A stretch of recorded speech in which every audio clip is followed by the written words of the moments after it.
Yo YouTube, j'espère que tout va bien pour vous, et aujourd'hui nous parlerons d'un tapis de souris dont la review m'a beaucoup été demandée. Il s'agit du Radar de la marque GameSense. C'est un tapis que j'ai dans mon radar justement depuis un bon bout de temps, mais il n'était pas disponible en Europe, donc en fait je me voyais mal en parler car les frais de port et la douane augmentaient drastiquement son prix. Il est arrivé il y a genre 3 semaines chez Max Gaming et finalement son prix est loin d'être abordable, mais on y reviendra un peu plus tard d'ailleurs. La raison de pourquoi ce tapis m'a autant été demandé ces dernières semaines est parce que Ziwo l'a utilisé lors de sa victoire lors de l'ESL Pro League de Counter-Strike. Ziwo est donc un joueur pro de la team Vitality et il me semble qu'il est reconnu comme étant le meilleur joueur français sur ce jeu d'ailleurs. Je vais directement vous mettre en garde de mon point de vue et de mon expérience, le GameSense Radar ne vaut pas du tout son prix de 45€, ou plutôt 56€ avec les frais de port. Et bien que niveau performance il est tout à fait ok, pour moi il a bien meilleur choix, surtout à ce prix qui n'a pas vraiment de sens selon moi. Si je dois revenir une nouvelle fois sur l'équipement de Ziwo, je dirais qu'en fait le clavier, donc le Wooting 60HE que j'ai déjà review, ainsi que la nouvelle Razer Decider V3 Pro, en connexion donc 4K, sont les deux éléments qui valent vraiment le détour et non pas ce tapis. En tout cas ce que je veux dire par là c'est qu'il ne sort pas forcément du lot. Avant d'aller plus loin dans cette review, je t'invite à t'abonner à ma chaîne pour suivre toutes mes prochaines vidéos, que ce soit sur les tapis ou les souris. Et tu peux bien sûr lâcher un pouce bleu pour m'encourager et m'aider au référencement de cette vidéo sur YouTube, merci à toi. N'oublie pas aussi mon Twitter, ma chaîne Twitch ainsi que mon Discord, où de plus en plus de gens se rassemblent, que ce soit pour demander des conseils ou tout simplement parler entre passionnés. Alors commençons par parler de ce qu'est basiquement le GameSense Radar. C'est donc un tapis en tissu très fin et léger qui se veut donc axé contrôle. Mais je le placerai personnellement dans la partie rapide du contrôle si ça a du sens. J'imagine que son aspect en fait fin et léger et donc facilement transportable peut être un bon atout pour un joueur de LAN d'ailleurs. Il a des avantages, mais quand même très peu, vous allez voir. Et grâce à eux quand même, il a sa place sur le marché. Le premier avantage est qu'il est disponible en format carré, donc comme ici, de 50 cm sur 50 cm. Ou alors même en format bureau de 1000 sur 500. Ce sont donc deux excellents formats je trouve, et on me demande souvent en fait une recommandation de tapis en tissu dans ces dimensions, qui est donc plutôt rare. Mais en vrai ce n'est pas le seul choix, vous avez aussi le Downfinger Ropad V2 que je vais normalement bientôt review, et aussi normalement le Aqua Control Zero qui va arriver aussi sous peu. Et je pense que ce seront eux plutôt mes recommandations pour ce format. Car comme je vous le disais, son prix est vraiment trop haut comparé à ce que c'est. Le deuxième avantage du radar, qui peut l'être ou non, est que sa surface en fait arbore un design plutôt joli si c'est ce que vous aimez. Et cela donc en 4 couleurs différentes. Noir et blanc comme ici, violet, rose ou bleu. Vous avez aussi la version Stealth, qui est donc la version noire sans motif. Et son troisième avantage est qu'apparemment il n'a pas de revêtement, donc en fait devrait être plutôt durable. Mais spoiler alert, c'est quelque chose de plutôt commun maintenant chez les tapis de souris qui ne sont pas de grandes marques. Voilà, ce sont donc les trois choses qui selon moi font que vous pouvez choisir ce tapis.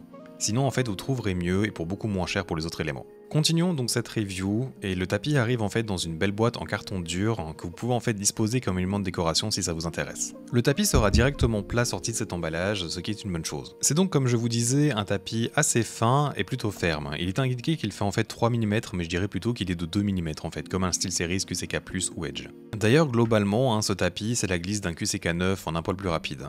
D'ailleurs en fait si vous aimez vraiment le SteelSeries QCK, eh bien le radar a en fait vraiment une version améliorée de ce dernier. Ils sont tous les deux aussi fins, le ressenti de la texture est assez proche, et ils partagent pas mal leurs propriétés de vitesse. La couture des bords du radar est plutôt fine et molle, cependant elle est un peu au-dessus du niveau de la surface, ce qui fait que vous la sentirez en fait sous vos patins si vous devriez passer dessus malgré sa taille. Mais surtout vous pouvez donc la ressentir sur votre bras, cependant avec des manchettes il n'y a pas de problème. Pour sa base adhérente maintenant, eh bien elle n'adhère pas du tout, il m'est arrivé de devoir la replacer lors de mes sessions de jeu. Je trouve que c'est un élément assez honteux pour un tapis en fait qui revient à 55€, je vous le rappelle. Et pourtant je n'ai pas le pire bureau à ce niveau, donc j'imagine pas c'est certain. D'ailleurs il y a un élément encore plus dérangeant du coup, c'est que selon la rotation du tapis, les manchettes peuvent accrocher. Et cela même pour la Lizard Skin Performance dont je vous ai parlé en vidéo qui n'accroche littéralement sur aucun autre tapis d'habitude. Cette base adhérente donc nulle en plus de cet accrochage fait que vous allez en fait bouger le tapis plus qu'autre chose. J'ai cependant tourné le tapis vu qu'il est carré donc c'était pas dérangeant et je n'ai plus ce problème. Continuons à parler de sa surface d'ailleurs et c'est donc du tissu pas vraiment lisse ou doux. Je dirais en fait qu'un GSRSE rouge ou un Vaxi-PA est un peu plus doux mais par contre un Artisan Zero sera plus rêche. Je pense que le fait de ne pas utiliser de manchette n'est pas un problème cependant. D'ailleurs, il n'a pas l'air d'être sensible à l'humidité ou à la transpiration, en tout cas cela n'affecte pas sa glisse. Toujours sur cette texture, j'ai l'impression qu'il y a une variation de vitesse entre ses axes X et Y, d'où le fait qu'il accroche partiellement aux manchettes s'il est orienté d'un côté spécifique d'ailleurs. Avec le logo donc placé dans le bon sens, il me semble un peu moins rapide sur l'axe horizontal que l'axe vertical. Ce n'est pas une différence très importante, mais c'est quand même quelque chose que j'ai pu remarquer, ce qui n'est pas le cas pour tous les tapis. Finissons donc par parler de cette glisse d'ailleurs, et je l'ai comparé en fait à une dizaine de tapis en tissu, et je vais donc pouvoir vous le situer un peu. Cependant, gardez en tête que ces observations sont plutôt proches, je parle de tapis situés ici, dans une fourchette entre 4 et 6 de vitesse grosso modo. Le GameSense Radar a donc un peu de friction initiale, pas beaucoup de friction dynamique et pas beaucoup de force d'arrêt. C'est donc pour cela que je le mettrai dans une catégorie plutôt rapide chez les tapis contrôle en tissu. Cette vitesse se rapproche donc pas mal par exemple d'un Zowie GSRS rouge ou encore d'un Xtrafy GP5.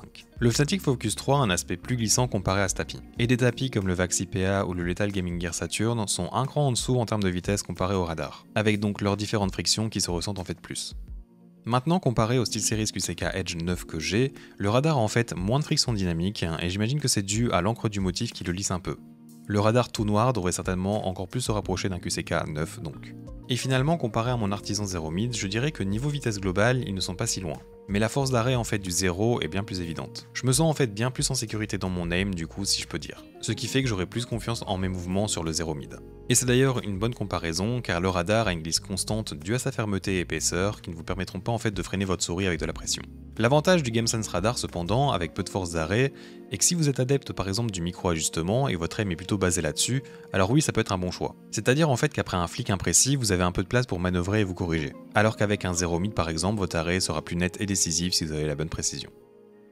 Au niveau des différents patins, ils marchent plutôt bien avec tous, mais surtout avec des patins en verre je dirais. Mais sachez cependant que ça va l'user très vite en contrepartie. Les seuls patins pas ouf seraient les Corpad Air je dirais. Finissons cette review avec ce qui pour moi gage vraiment tout pour ce tapis. Il s'agit de son prix, comme je vous l'ai déjà indiqué plusieurs fois. Si l'on regarde son prix de base en Amérique, il est de 40€ sans frais de port. Il est donc à 45€ ici, donc c'est assez cohérent. Par contre, un tapis à 40€ c'est quand même considéré comme plutôt haut de gamme, et il se doit d'être irréprochable sur plein de points selon moi. Et ici, vous avez en fait un tapis avec une surface qui n'a rien d'exceptionnel, qui a des bords donc qui se ressentent, qui a une base adhérente qui n'adhère pas, et qui, j'en suis sûr, n'a pas un coût de fabrication élevé comme peuvent l'être des tapis qui utilisent le Poron comme les Artisans ou le Lethal Gaming Gear Pro. Si vous avez un SteelSeries QCK, attendez-vous au même ressenti avec ce radar globalement. Si vous avez 55€ à mettre dans un tapis, faites-moi plaisir et économisez juste un peu plus pour autre chose, ou alors justement prenez un excellent haut de tapis pour moins cher que cela. Cependant, évidemment, si vous voulez absolument cette taille avec ce design, je peux comprendre que vous partiez là-dessus quand même. D'ailleurs, revenons un peu sur le site officiel, mais la version Steels, donc noire, est à 20€ pour le même format, c'est-à-dire que juste le design double le prix du tapis. Et d'ailleurs, un autre problème, mais sur Max Gaming, donc qui est le revendeur pour nous, cette version noire est à 39€. Pourquoi ? L'importation coûte 5€ pour la version design, mais 20€ pour celle sans motif. Ça n'a pas trop de sens selon moi, et j'ai cette impression qu'ils essayent de s'en mettre plein les poches sur notre dos. Voilà, c'est là-dessus que je finirai ma review.